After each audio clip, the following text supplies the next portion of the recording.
Hello, everyone, and welcome to the Sedona International Film Festival. I'm your host, Carol Kahn, and we are celebrating our 30th anniversary. We'd like to thank our sponsors, Northern Arizona Healthcare, along with our restaurateurs, our hoteliers, and all the volunteers who support our film festival year after year. And I'd like to introduce to you Kara, and Kara, I'd like for you to introduce your film. Hi, I'm Kara Yates, and I have a short film in Shorts Block #1 called Gone Before Your Eyes. Gone Before Your Eyes. And tell us a little bit about the film. So, Gone Before Your Eyes is about an artist with Alzheimer's who's struggling to paint. It's inspired by my mom, who was an artist who was diagnosed with Alzheimer's disease. At a certain point in the disease, she would go to her studio and spend all day, but she stopped making art. And so I wrote this script inspired by her. Oh my goodness. I know I saw that you dedicated the film to your mom. And so is she still here? Yes, she's still with us. She's doing great. She's in a memory care unit, very well taken care of, and seems really content. So Okay, there's a semi-happy ending to the story. awesome. Yeah. Well, we have a trailer. So let's take a look at the trailer.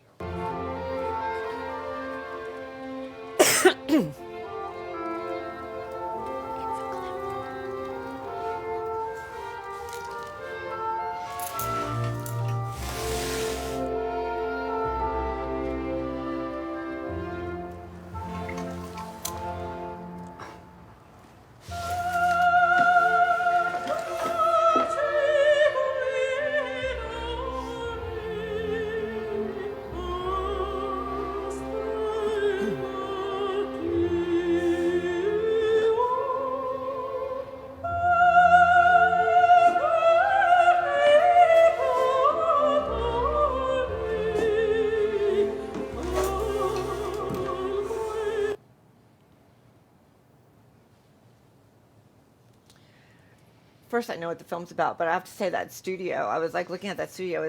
Did you set that up, or was that your mom's studio? We set it up. My husband, who's also my producer, my editor, he helped me with the script, actually production designed. And the production design was really important to me because I was trying to recreate my mom's studio. It's actually her art in the studio.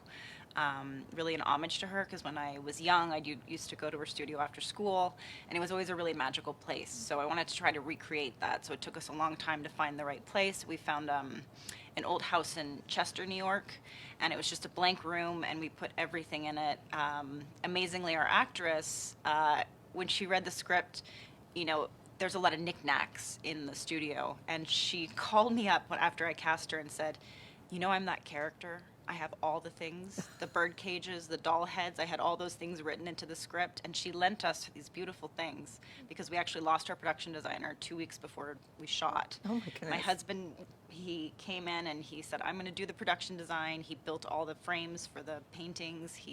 We brought all the stuff from Jane's studio. We found a bunch of other objects and built the studio, and I'm very happy with how it turned out. Oh, it's beautiful. I mean, the setting is absolutely beautiful, and what you did. The story is sad because, you're experiencing it firsthand, with your mom. So I'm sorry, about that. I know it's difficult. So the process, though, I was very impressed with how you did the timeline of the process, because we don't think about those kinds of things. You think it comes on and, like, not in those in a timeline. So tell us a little bit about how you decided to do that. So I wanted to try to capture the experience of losing someone with Alzheimer's, but also her losing herself. When somebody has Alzheimer's disease, they slowly their personality is slowly stripped away until I think that they're still there, but they're kind of internal. So I live on the East Coast. My mom lives on the West Coast, so I visit her, every few months. And sometimes there would be a huge change when I'd go see her. And so I wanted to capture that experience of how it happens over time. I also really tried to put the audience in the point of view of the protagonist and how it might feel, how disorienting the disease might feel, because I feel like there's a lot of movies about the experience of loved ones, but there's not a lot of movies about how it might feel, how disorienting it is. And we don't really know because when people have Alzheimer's disease, it's hard for them to communicate their experiences. So this is obviously my creative interpretation, but I really wanted to try to understand, how difficult it was for my mom. Yeah, absolutely. And one of the things that in Alzheimer's patients, it seems that they recall music very well and then also art. So it just seems like that there is some connection. Like when you portrayed the artist, it's almost like she didn't forget how to, it took a minute to get there, but she didn't forget really how to paint, and brought her back into that world. And like you said, you don't really know what's happening because you can't communicate, but Yeah, yeah, and for my mom, it was, again, she would go to her studio and she stopped painting. And that's what I found, really interesting. It's such a simple thing to put a paintbrush to canvas. And that's, that scene, she puts the paintbrush to canvas, but there's no paint.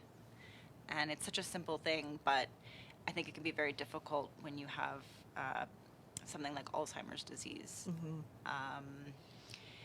The music, the repetition of the music is the backbone of the film.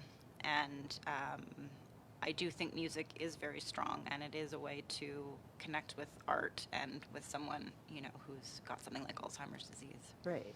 I mean, this took a lot of thought. I mean, it's very personal, but it took a lot of thought to how do you portray that in front of, like, in a film to an audience to make it make sense. And you did it brilliantly. So thank you for that. Thank you. Thank you for having me. It's been a wonderful experience to be here at the Sedona International Film Festival. Is this your first time? Yes.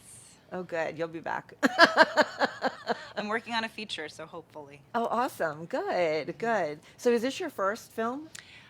This is my first narrative short. I've made documentary shorts, and I used to make plays. So I was in theater for 10 years before this. Very nice. And where can people find out about your film? We have a website, gonebeforeyoureyes.com. Awesome. And then is it showing this week? It's showing tonight at 7 p.m. as a part of Shorts Block number 1. Awesome. Well, Kara, it's so nice to have you here with us. Thank you for bringing this film, the attention of Alzheimer's to people, and also sharing the beautiful story of your mom. And you said there was a happy ending, so... There's not a happy ending to this film, but I think through making the film, I was able to process a lot of my grief. And then when I made the film, my mom was in the transitional period, and that was really difficult when she was straddling the two worlds, her old life and her new life in the memory care unit. Now that she's in the memory care unit, she's very happy, and she's very well taken care of. So that is the happy ending. And it's peace of mind. Yes. Yes, so thank you. Thank you so much. Thank you. I can't wait to hear what other people think about the film, and so I'll see you around the film festival. We'll talk some more. Sounds great. All right. And don't forget to follow us on Facebook, hashtag SIFF, SIFF30, and we will be back with more from the Sedona International Film Festival.